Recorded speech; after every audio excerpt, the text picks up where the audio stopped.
ইউনূসের সাফল্য নিয়ে ব্যর্থতা নিয়ে আমরা কথা বলছিলাম, যে যা হওয়ার কথা ছিল সেটি 6 মাসে হয়নি এবং অনেক রকম হতাশার কথা বলছেন। সাজিতে বললেন যে চোখ বন্ধ করে বা ঠুলি পরে আছে, সে দেখেও দেখছে না, ব্যাপারটা এরকম দাঁড়াচ্ছে। তাহলে আসলে রাজনৈতিক পরিণতিটা কি হতে পারে? আপনি কি মনে করেন যে যদি ব্যর্থ হতেই থাকে, সামনে একটি ভালো নির্বাচন করার জন্য যে হ্যাকটিক একটা ওয়ার্ড, একটা চ্যালেঞ্জ, যে পরিস্থিতিতে এটা যদি মোকাবেলা করতে না পারে বা অন্য কোনো উদ্দেশ্য থাকে, তাহলে কোন দিকে যাবে রাজনীতি সামনের দিনে? দেখেন, ডক্টর মোহাম্মদ ইউনূস বিশ্বখ্যাত মানুষ।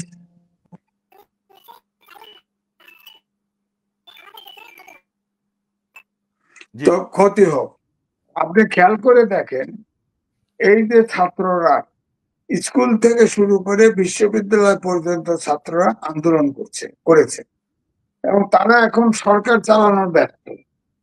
তারা কিন্তু বইমুখী হচ্ছে না, ক্লাসমুখী হচ্ছে না।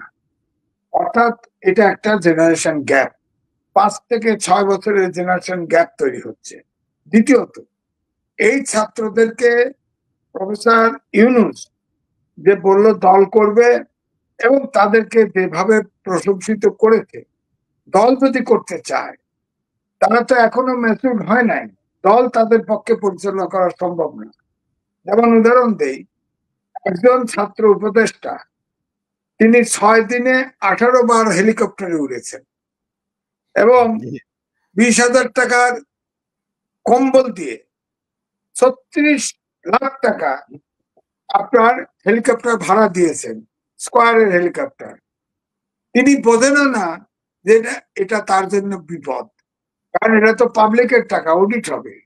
অডিটের তিনি কি জবাব দিবেন বলেন? 1 2 দেখেন কত বড় উন্নাসিক, মনে হয় জীবনের স্বপ্ন দেখে নাই, এটা সত্য, দেখে নাই। আপনি স্টিল স্ট্রাকচার তৈরি করে খাল খননে রেড কার্পেট বিছা আপনার খাল খনন উদ্বোধন করতে চায়, বলেন কোন রাজনীতিবিদ কাজ করতো না। আপনি খেয়াল করে দেখেন, বলা হচ্ছে যে ওরা সিটি কর্পোরেশন করেছে। আরে রাজনীতিবিদ হলে সিটি কর্পোরেশনে ঘাট ধরে বলতো আগে কার্পেট সরা, তারপরে এর মানসিকতা। 2 হলো V8 গাড়ি চড়ে টকশোতে ছাত্ররা যায়, আর এই ছাত্রদের ভাষা আপনি খেয়াল করে দেখেন, ছাত্ররা বিএনপির সমালোচনা করে, কারণ মুখ দিয়ে জামাতের সমালোচনা দেখছেন, ছাত্ররা কারা? সুতরাং পলিটিক্যাল পোলারাইজেশনটা কোন দিকে যাচ্ছে?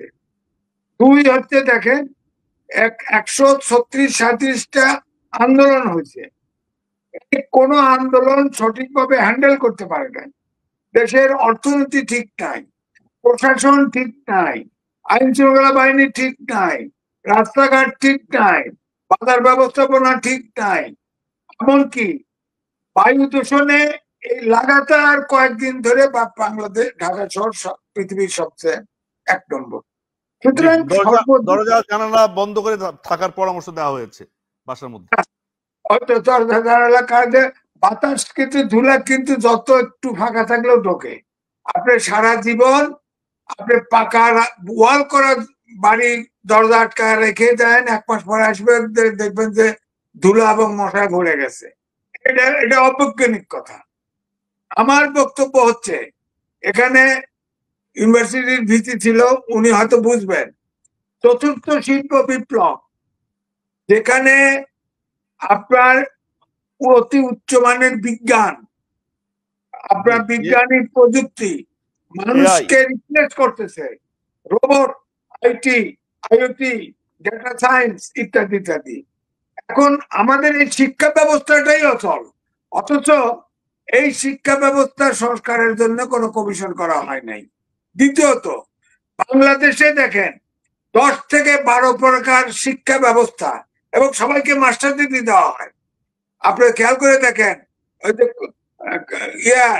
কি আপনার বাংলার ইংরেজি আছে, বাংলার অমুক আছে, আলিয়া মাদ্রাসা আছে, হেফাজতের মাদ্রাসা আছে, হেফাজতের 60,000 মাদ্রাসা আছে বাংলাদেশে, আমি লিখেছি।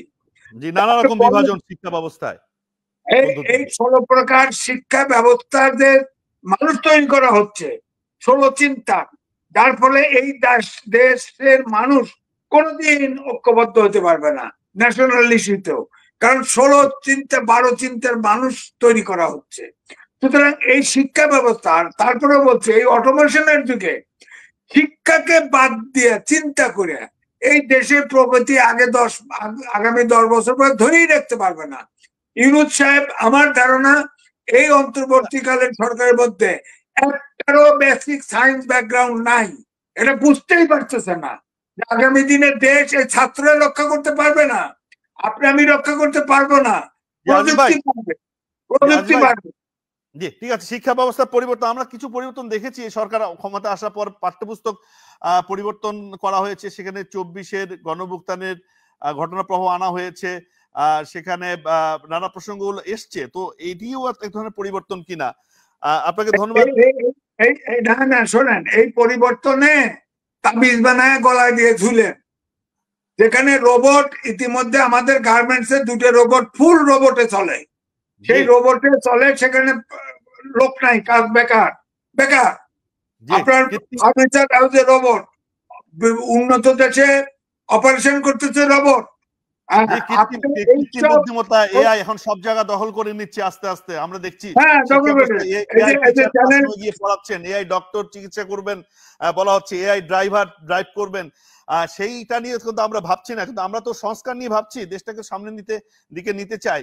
আপনি যে সংস্কার করছেন আগামী দিনে 10 বছর পরে আপনার এই সংস্কারও অবসলেট হয়ে যাবে, এই সংস্কারের কোনো কাজ আসবে না। একটু ছোট করে আসতে চাই।